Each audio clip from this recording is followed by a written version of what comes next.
Iran ने बरसों की पाबंदियों के बावजूद ऐसी फौजी टेक्नोलॉजी तैयार की है जिसने अमेरिका और इसराइल को भी अपनी हिकमत अमली बदलने पर मजबूर कर दिया है। Donald Trump says he's not happy with the appointment of Mojtaba Khamenei as Iran's new supreme leader. I would say that would be about the worst. एक ऐसा मुल्क जिस पर कई दहाइयों से सख्त पाबंदियां हैं, The highest sanctions ever imposed on a country. वो मिसाइल, ड्रोन, रेडार, तेज रफ्तार कश्तियां, आबदोजें और बगैर पायलट के निजाम कैसे तैयार कर रहा है। और सबसे दिलचस्प बात, ईरान की जंगी तैयारी सिर्फ जमीन तक महदूद नहीं, इसकी नजर फजा पर भी है, समंदर की गहराइयों पर भी और ऐसे खुदकार निजामों पर भी जो इंसान के बगैर काम करने के लिए बनाए जा रहे हैं। No ship is allowed to pass the Strait of Hormuz. Iran की जदीद दिफाई टेक्नोलॉजीज जाननी है तो वीडियो एंड तक लाजमी देखें। इससे पहले अगर आप हमारे चैनल पर नए हैं तो सब्सक्राइब कर लें, वीडियो पसंद आए तो शेयर करें। सबसे पहले बात करते हैं एक ऐसे निगरानी के तैयारे की जिसे ग्लोबल आई का नाम दिया गया है। आम रेडार तैयारों के पीछे एक बड़ा गोल डिस्क नुमा रेडार नस्ब किया गया होता है, लेकिन इस तैयारे का डिजाइन इससे बहुत मुख्तलिफ है। इसके ऊपर लंबी शक्ल का रेडार सिस्टम मौजूद है जो दूर तक फजाई निगरानी के लिए इस्तेमाल किया जाता है। इस तरह के तैयारों का बुनियादी काम दुश्मन के जंगी जहाजों, ड्रोन्स और दूसरे फजाई अहदाफ की मौजूदगी का पता लगाना होता है। यानी जंगी तैयारा खुद हमला नहीं करता, वो पहले ये बताता है कि दुश्मन कहां है, और जदीद जंग में यही मालूमात फैसला कुन साबित हो सकती हैं।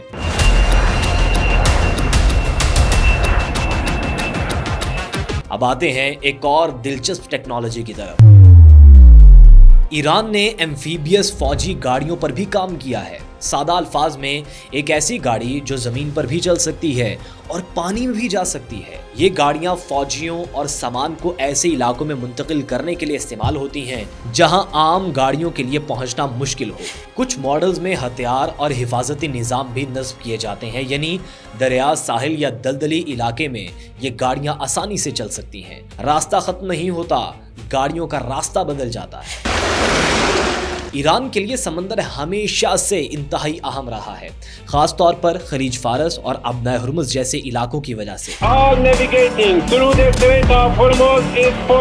इसीलिए ईरान ने छोटी आबदोजों पर भी खास तवज्जो दी है। ये बड़ी आबदोजों के मुकाबले में छोटी होती हैं, लेकिन इनका फायदा बहुत बड़ा होता है। इन्हें निस्बतन कम जगह में छुपकर निगरानी के लिए इस्तेमाल किया जा सकता है। ये समंदर के नीचे जाकर बहरी जहाजों, साहिली इलाकों और समंदरी रास्तों की निगरानी कर सकती हैं। ऐसी आबदोजें खास तौर पर उन इलाकों में अहम हो सकती हैं जहां पानी निस्बतन कम गहरा हो और बड़ी आबदोजों के लिए नक्लो हरकत मुश्किल हो। ईरान ने तेज रफ्तार फौजी कश्तियों पर भी खास तवज्जो दी है।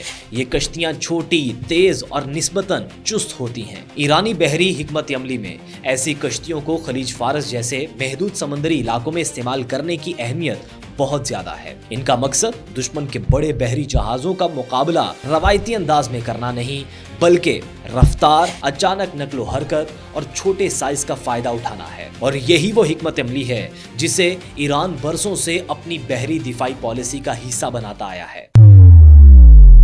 ईरान ने भारी बख्तरबंद गाड़ियों पर भी काम किया है। इन गाड़ियों का मकसद मैदान जंग में फौजियों को तहफ़्फ़ुज़ देना और उन्हें खतरनाक इलाकों तक पहुंचाना है। बख्तरबंद गाड़ियों के अंदर मौजूद फौजियों को गोलियों, धमाकों और दूसरे खतरात से बचाने के लिए इनका डिजाइन आम गाड़ियों से कहीं ज्यादा मजबूत बनाया जाता है। कुछ ईरानी फौजी गाड़ियों में मशीन गन जैसे हथियार भी नस्ब किए जाते हैं, जबकि बाज को मुश्किल सहराई और खराब रास्तों में चलने के लिए तैयार किया गया है। यानी एक ऐसी गाड़ी जो सिर्फ सफर के लिए नहीं बल्कि मैदान जंग में फौजियों के लिए चलता फिरता हिफाजती हसार है।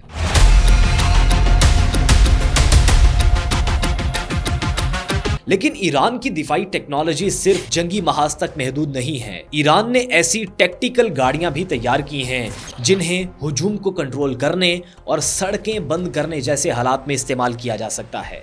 इन गाड़ियों में बड़े धाती ब्रैकेट नस्ब होते हैं जिन्हें जरूरत पड़ने पर चंद लम्हों में सड़क पर फैला दिया जाता है। कुछ गाड़ियों में ताकतवर पानी की तोप और बड़ी लाइट्स भी शामिल होती हैं। यानी जहां आर्म सिक्योरिटी फोर्सेस को बैरियर लगाने में वक्त लग सकता है, वहां ये गाड़ी खुद ही मोबाइल बैरियर सिस्टम का काम कर सकती है।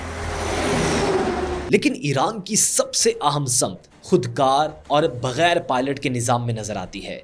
दुनिया की बड़ी फौजें अब ऐसी टेक्नोलॉजी पर काम कर रही हैं जिसमें इंसान हर मशीन के अंदर मौजूद नहीं होता। ड्रोन खुद निगरानी कर सकते हैं, समुद्री ड्रोन पानी में हरकत कर सकते हैं और जदीद सेंसर्स किसी इलाके में मौजूद हदफ की मालूमात वापस भेज सकते हैं। और ईरान भी इस दौड़ से बाहर नहीं, उसने ड्रोन्स और बगैर पायलट के मुख्तलिफ निज़ामों में खासी पेशरफ्त की है। यही वजह है कि आज ईरान को सिर्फ रवायती हथियार बनाने वाले मुल्क के तौर पर देखना काफ़ी नहीं है। असल मुकाबला अब टेक्नोलॉजी, मालूमात और खुदकार निज़ामों का है।